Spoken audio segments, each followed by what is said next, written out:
V Babalaci jeden deň hračky objednáš a na druhý deň ich máš.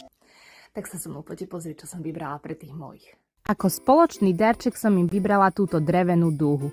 Mám veľmi rada kvalitné drevené hračky, ktoré vydržia naozaj dlho. A táto dúha bude skvelým doplnkom ku rôznym otvoreným hrám. Večná dilema, čo kúpiť druhému dieťatku, keď všetko dedí po staršom súrodencovi. Ja som vybrala pre malú tento padajúci dážď a počúvať ho to je naozaj dokonalý relax. Týchto magnetických kníh máme síce doma už niekoľko, ale vždy je to stávka na istotu. A tento polárny svet je jednoducho prekrásny. No a tip odo mňa, magnetky môžete porozdeľovať a naplniť nimi napríklad aj adventný kalendár.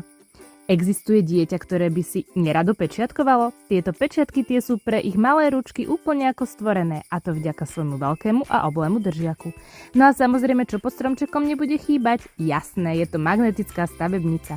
Magna Tales má tie najkrajšie doplnkové sady. Tentokrát som nám vybrala sadu les, inak tie zvieratka sa aj rôzne hýbu a takto super pukajú. Viac hračiek nájdete na babalac.sk.